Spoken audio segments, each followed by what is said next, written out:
Hey there, it's me, Jonathan Copel, and I'm here with Cris Fontenot. She is running for school board and she is District 9. We're going to get to know Cris, why she's running, why she thinks she's the best candidate, and why she wants your vote. And I really hope you get to know her in this interview. So, hello, Cris. How are you doing? Hello, Jonathan. I'm doing really well, and thank you for reaching out to me, wanting to do this interview. I think it is important that people get to know a little bit about me and get to know who I am. Yes, School Board District 9, Madisonville, Louisiana. That's awesome. So we're going to jump right into it. Why are you running for school board? What motivated you to do it? What motivated me to run for school board was that I was born in Cuba in 1954, and I came to this country in 1966. And so I went to part of grade school in communist Cuba under the communist regime of Fidel Castro. And what I hear now and see now is I recognize some of that same controlled curriculum and government facet of education. And I prayed. I'm Christian. I'm Catholic. I prayed about it, and I'm doing this because I recognize it. I recognize what it is. I hear what it is. And I want to be able to be in a position with the school board where I can possibly educate other people and turn our curriculum and our education around to better the children, to better the parents, better the teachers, and everyone all around. Wow, that's awesome. Thanks for sharing that. I think a lot of people are going to be interested to hear more from you in the future about your experiences growing up in Cuba. But this really leads into what I want to ask you because there are very real issues happening in the schools that are concerning for parents around gender, politics in the classroom, boys being girls, girls wanting to be boys, all this stuff, kids using whatever locker room they want, and anybody who opposes it is chastised, maybe harassed, bullied by a teacher, maybe an administrator, or told to keep it hush because it's a hot topic issue. So I want to jump right into the topic of gender first because it's a really strange topic to me, considering I believe there's only two genders, male and female. And we have people that are actually trying to implement policies where it would allow boys to use the girls' restroom, girls to use the boys' restroom, boys in the girls' locker room, and vice versa. What is your take on gender in the schools? Well, I agree with you, and I believe like you that when you're born in the hospital, the doctor usually looks at your genitals, and you're either a boy or you a girl, and that is a God-given part of humanity, part of human. You're either male or female, and I believe in that. I believe wholeheartedly in implementing that, and that we should need to have boys' bathrooms and girls' bathrooms. I just believe that's the way I was raised, and that's what the science says, and that's what God says, and so that's what I believe. So, just to be clear, you do not want to mix boys and girls in the same bathrooms and locker rooms. You want to keep them separate. Yes, I do. I want to keep them separate. I do not want to mix them. I want to keep them separate. Same thing with men and women. When you go to a public bathroom, the same thing. I don't want to go to a women's bathroom and find that a man is in there, or a man can come in there. I think we should keep it separate. Okay. Anybody watching, please share and like this video. Write a comment. Let us know your thoughts, something that's near and dear to your heart, and let's help get the word out about Cris Fontenot. So, there's another issue that's also a hot topic: politics in the classroom. There's been a lot of influence from all over the place where you have employees of the school using their instructional time, teachers specifically. It's not all teachers, but there's a good amount. They use their instructional time to teach things that are not related at all to academia. I mean, they're talking about why communism is the best form of government. They're saying what pronouns should you pick. They might have. I remember when I taught, we were specifically told not to show or talk about the Biden inauguration when he won the presidency. For example, if you had a biology class, you were supposed to continue teaching biology, but we had biology teachers. They took 2 entire class periods, 2 days in a row, to show the Biden inauguration and talk about it and why the Democrats are the best. And it was really, I thought it was really messed up and hurtful to kids because it was irrelevant. It was a waste of 2 days of instructional time. So, what are your thoughts on bringing politics into the classroom? So I'm going to speak from personal experience because, like I said, I came to this country when I was 12 years old. When you're a kid and you're going to school, you look up to your teachers. Your teachers are your authority, your administrators. They're the ones in the classroom, they're the ones you look up to.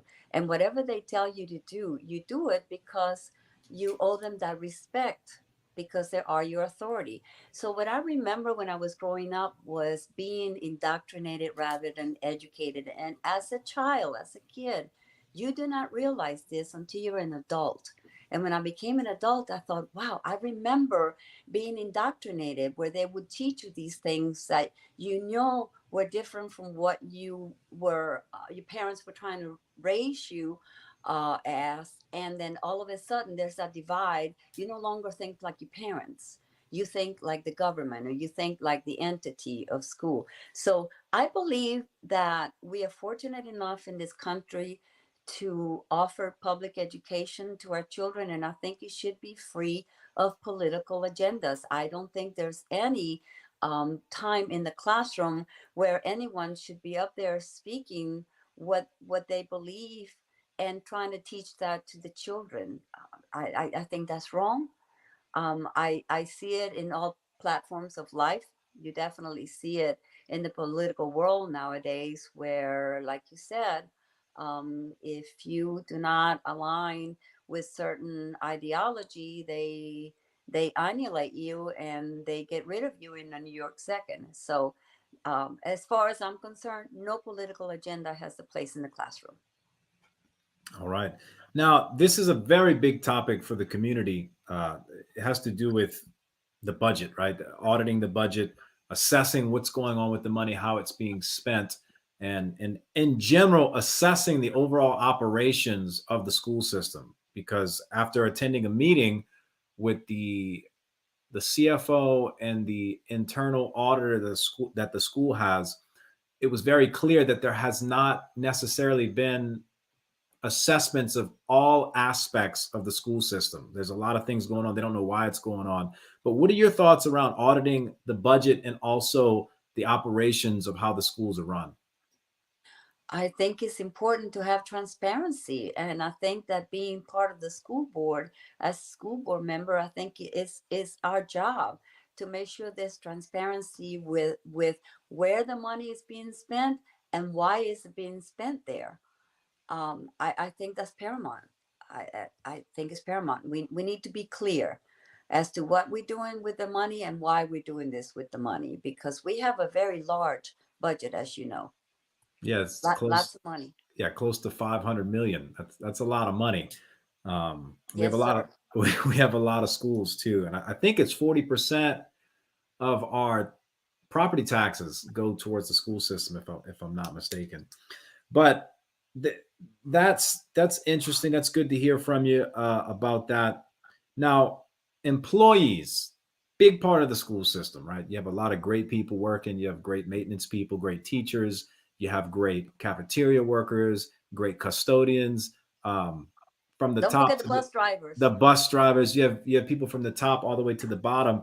But when I talk to a lot of different employees, it's the same thing across the board. They don't feel supported. They don't feel confident to share how they feel on the job. They don't want to bring up any issues that need resolving because they're afraid of retaliation.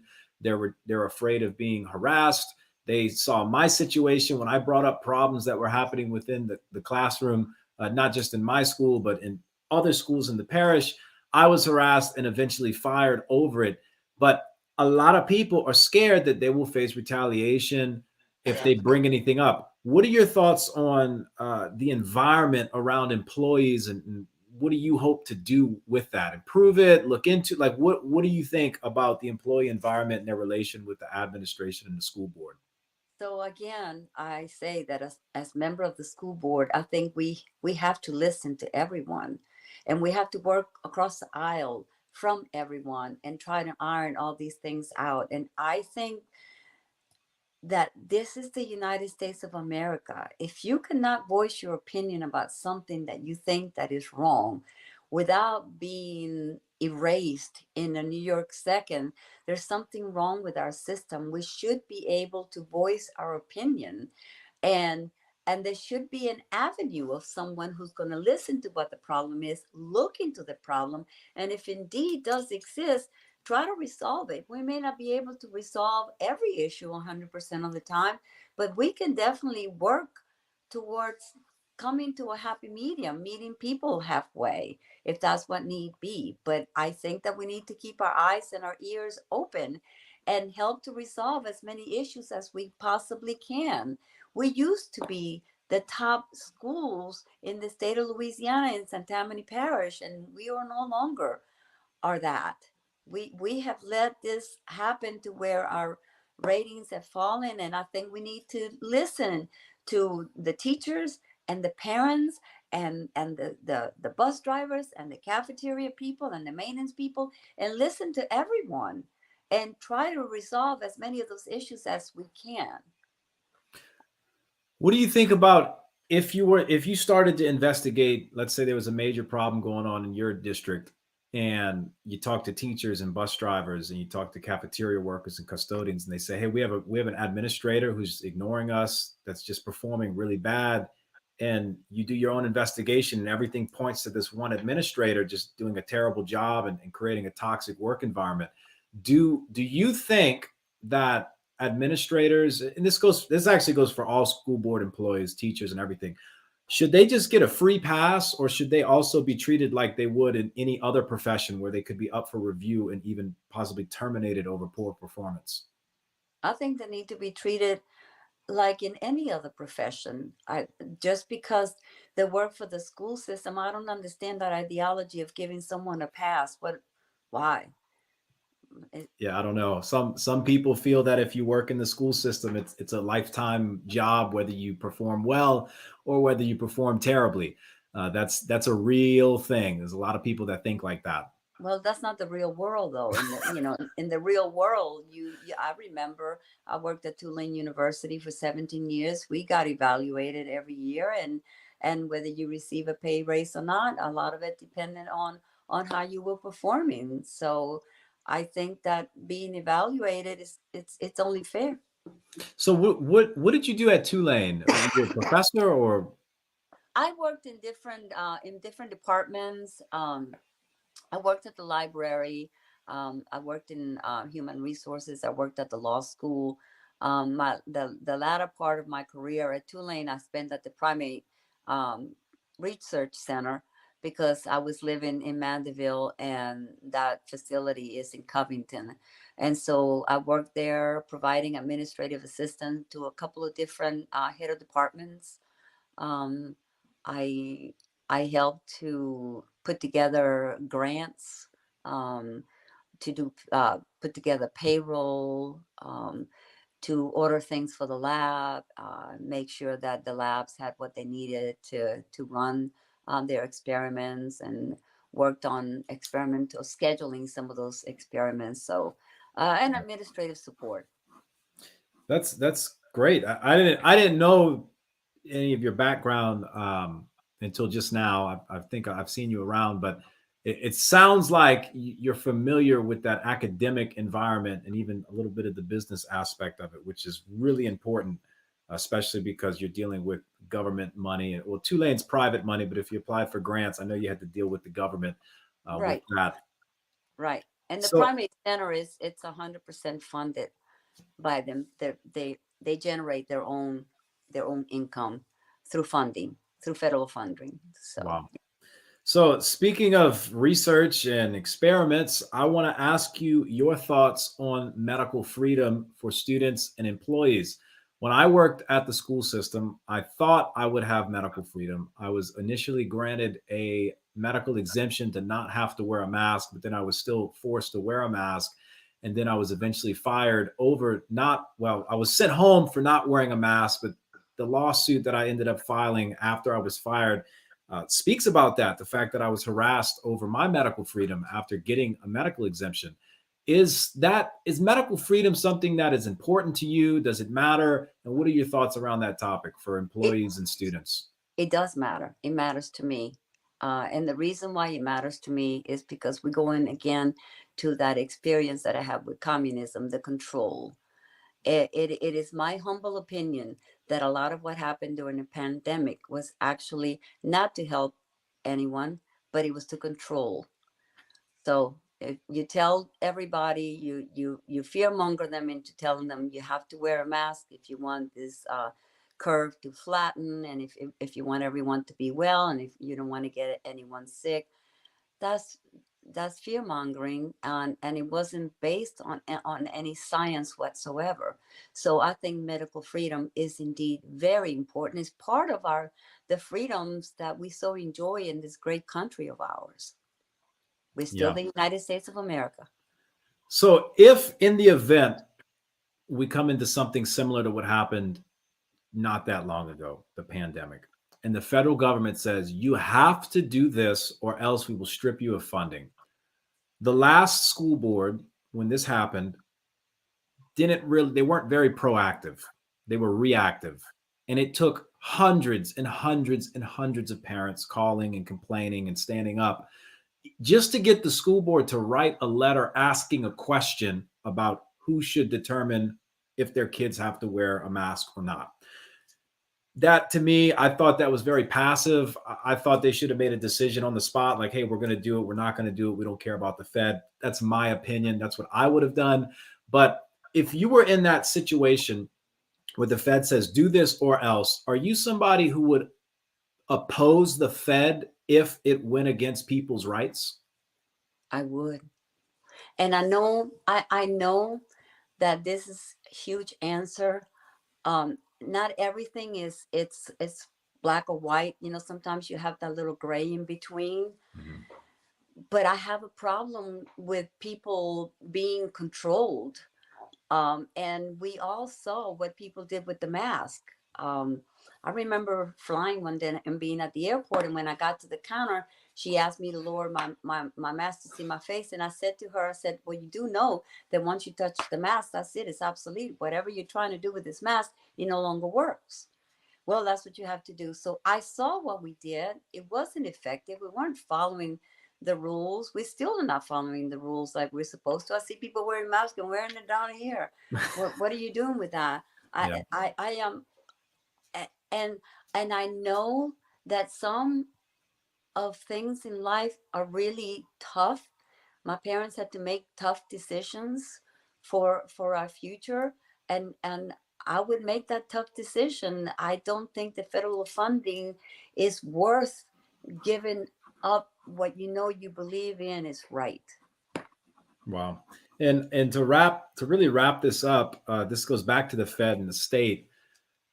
A lot of curriculum choices or a lot of what the schools have to do comes from the federal government and the state government. Yes. Do you think that has been effective over time, considering that scores have gone down ever since this happened and we've lost our complete autonomy? And would you want to see the schools become, or at least the school systems become a little more independent in their decision making? I would, and again, I don't pretend to know everything. Okay, I'm a new kid on the block. I'm going to be new to this. I'm really looking forward to bringing a fresh aspect into certain things. But I, I believe that because of the control curriculum and the teachers having to constantly teach to this test because Bessie came up with this accountability scoring that's how they score the children and they score the school.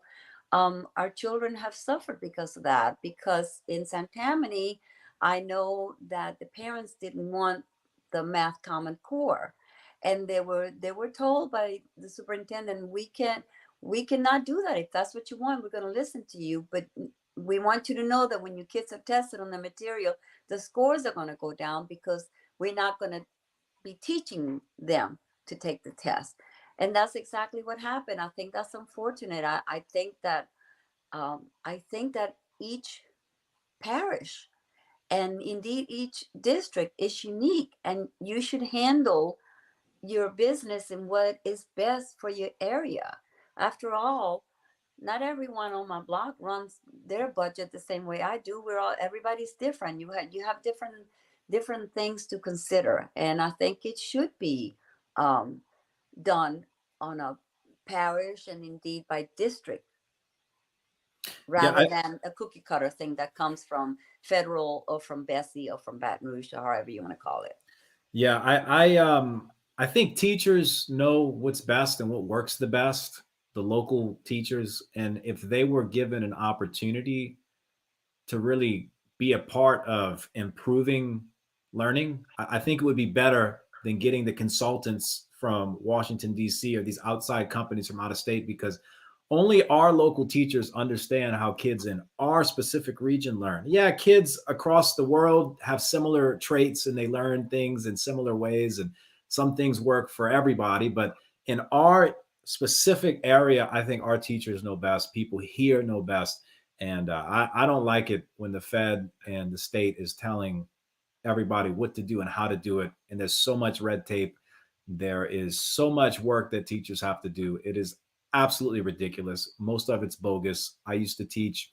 A lot of the training they would send us was completely garbage. My colleagues, including, okay, not just myself, but we'd get these videos to watch. We'd click it. We wouldn't even watch it. We'd click it. It was just a waste of money, a complete waste of time, a complete waste of money. So I honestly think that our local teachers know best. So, Cris. I do too. And you're a teacher.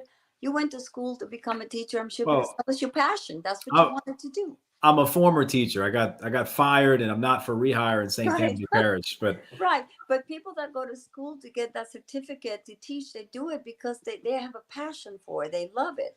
And now all of a sudden they can't teach what they went to school to teach. So yeah, I agree with you. and they're leaving. By the way, the teachers are leaving the profession. And if you're not aware, and you may be aware, but a lot of schools in St. Tammany are short teachers, and Yes. they constantly have subs, or they're short subs, and teachers have to go cover the class, or whatever. An administrator has to cover the class.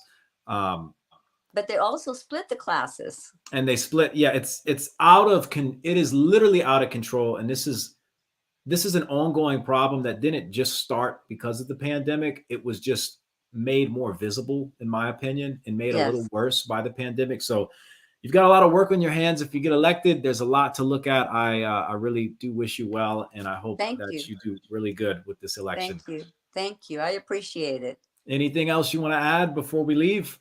No, just kind of, when people are listening to me speak and they listen to what I have to say, remember that I'm speaking from personal experience. I don't just shoot from the hip. A lot of the things that I'm talking about because I have experienced it and I recognize it. So just remember that. All right. Well, there you go, Cris Fontenot. Everybody watching, please like, share, write a comment, and help get the word out. This is District 9, and that is Madisonville, I believe, for all Correct. those, yeah, for Correct. all those listening. So thanks for watching. Thanks for joining, Cris, and we'll see you Thank soon. you, Jonathan. And I look forward to meeting you again. All right. Bye-bye now. Okay. Bye.